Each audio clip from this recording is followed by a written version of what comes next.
Ce podcast est offert par Végétalistois, la toute première école de cuisine végane francophone en ligne. Au programme de cet épisode, ah, mais le jambon et le poulet, c'est pas vraiment de la viande? Bah, si, en fait, grave.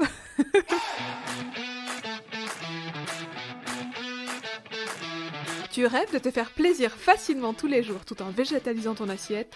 Tu es au bon endroit. Je m'appelle Mel Pigut, je suis prof de cuisine végane depuis plus de 10 ans. Après avoir fait aimer la cuisine végétale à plus de 3000 personnes à Paris, j'ai décidé de créer mes cours de cuisine en ligne pour que tu puisses toi aussi en profiter où que tu sois dans le monde.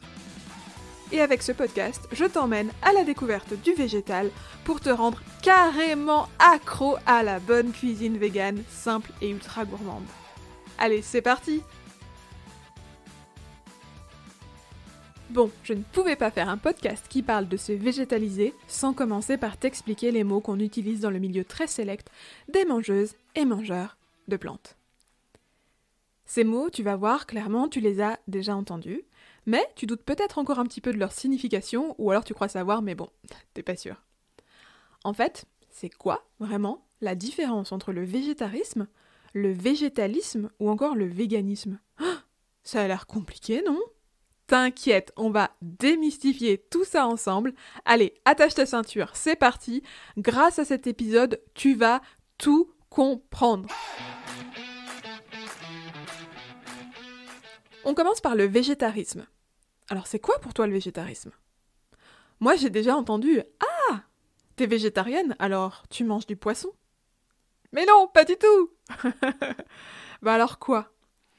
Eh ben moi je sais précisément ce que ça désigne le végétarisme. Et pour bien t'expliquer, j'ai décidé de dégainer mon ami Wikipédia. Eh oui, on a les amis qu'on mérite. Bon, alors, qu'est-ce que ça nous dit? Eh bien, le végétarisme est une pratique alimentaire qui exclut la consommation de chair animale. Ok, c'est plutôt clair, c'est une alimentation qui est sans chair animale. Ah, mais c'est quoi la chair animale en fait? Bon. Pour parler franchement, la chair animale, c'est le corps des animaux qui ont été butés pour te nourrir. Je sais, c'est moins glamour que le terme chair animale, mais il faut bien que tu comprennes ce que ça englobe. Donc ça concerne ce qu'on appelle la viande et tous les tissus animaux. Et quand je dis viande, c'est pas seulement la viande rouge, hein. La viande, c'est aussi bien les mammifères que les oiseaux, les reptiles et les gros poissons. Donc par exemple, ça inclut les charcuteries et le poulet. Ouais, je le précise parce que j'entends souvent « Ah, mais le jambon et le poulet, c'est pas vraiment de la viande ?» Bah, si, en fait, grave. Et pour finir, quand on dit chair animale, il y a donc ce qu'on appelle la viande, mais pas seulement. Ça concerne vraiment tous les tissus du corps de tous les animaux. Donc on inclut tous les poissons, les crustacés, les animaux marins et les insectes. Ok ? Donc une personne végétarienne ne mange aucun animal. Alors tu te dis peut-être « Mais Mel, c'est bien gentil, mais il reste quoi à manger avec le végétarisme ?» Eh ben plein de choses, t'inquiète pas. Il y a déjà tous les produits végétaux, les céréales, les légumineuses, les légumes, les fruits, etc. Et puis les produits laitiers et les œufs. Alors ce que je t'ai décrit ici, c'est la base, et ça peut s'appeler l'ovo-lacto-végétarisme. Mais après, le végétarisme, ça peut prendre plusieurs formes, et chacun et chacune peut faire sa propre popote pour trouver le terme qui lui correspond le mieux. Il y a par exemple l'ovo-végétarisme, où tu ne manges que des végétaux et des œufs, ou au contraire le lacto-végétarisme, où là, tu manges des produits laitiers mais pas d'œufs. Bon, je te le dis, mais on va être honnête, t'as pas forcément besoin de connaître toutes ces subtilités. Hein. Finalement, il y a un autre mot que t'as dû souvent entendre, puisque même les lobbies de la viande l'adorent, c'est le flexitarisme. Alors ça, c'est un terme volontairement imprécis.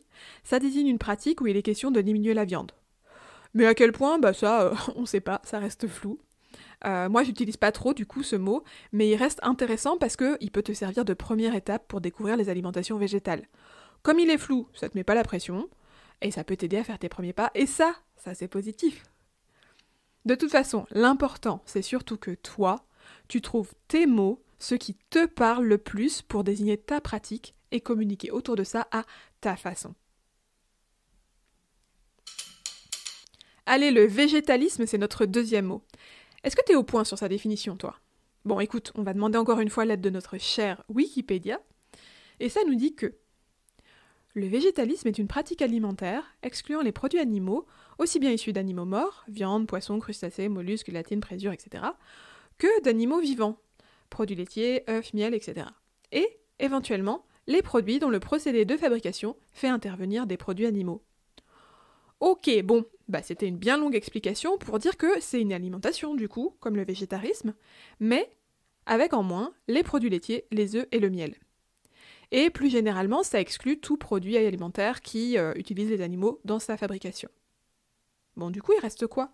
Eh ben, tout ce qui est végétal. Mais alors, ça regroupe quoi, ce terme végétal ? Tu fais bien de poser la question.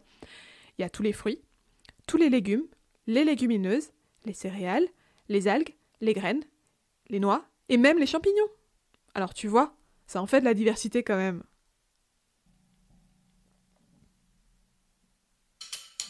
Bon, véganisme, c'est notre dernier mot. Peut-être le plus flou pour la plupart des gens.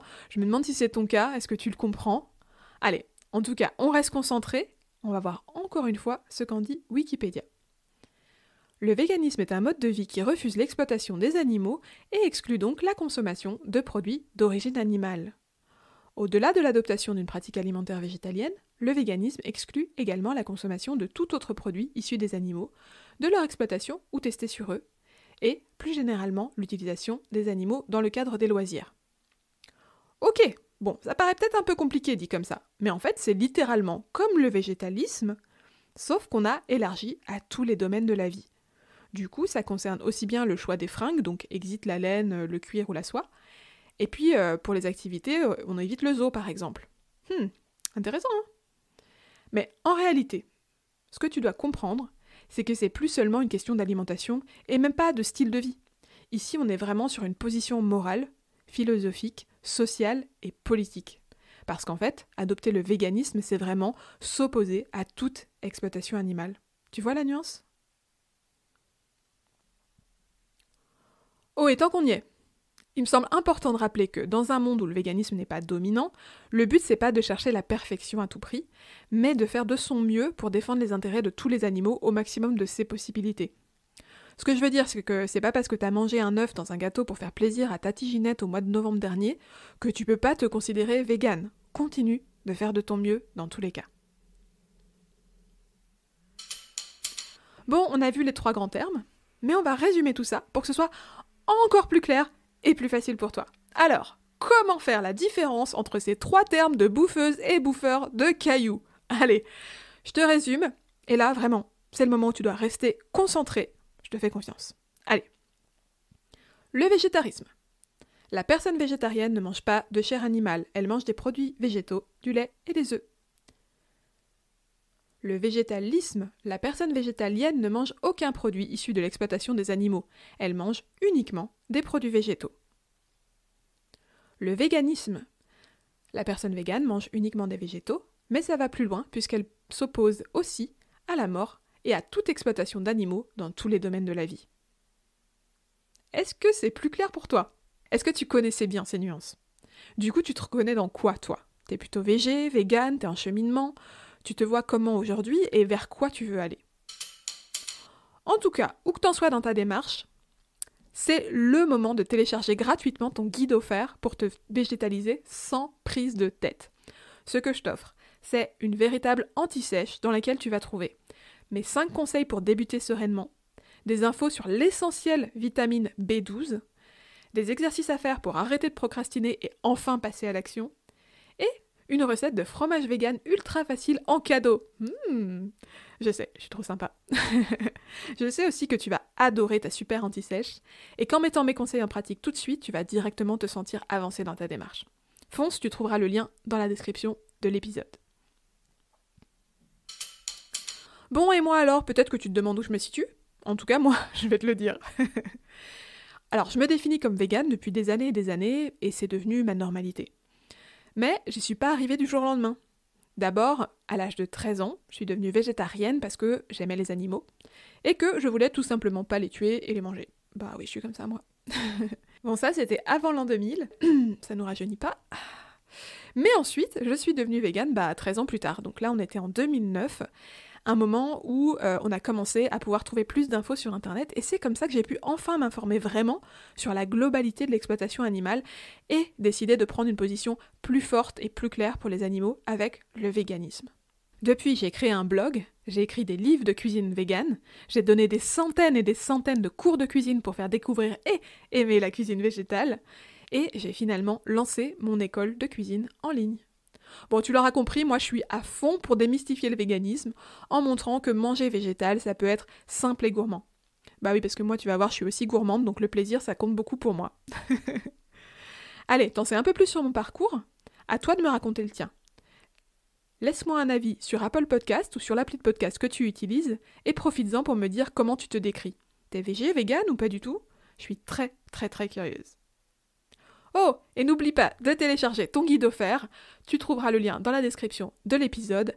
C'est cadeau et ça va te donner le coup de pouce dont tu as besoin pour te végétaliser sereinement. Allez, fonce télécharger ton anti-sèche gratuitement tout de suite et végétalise-toi.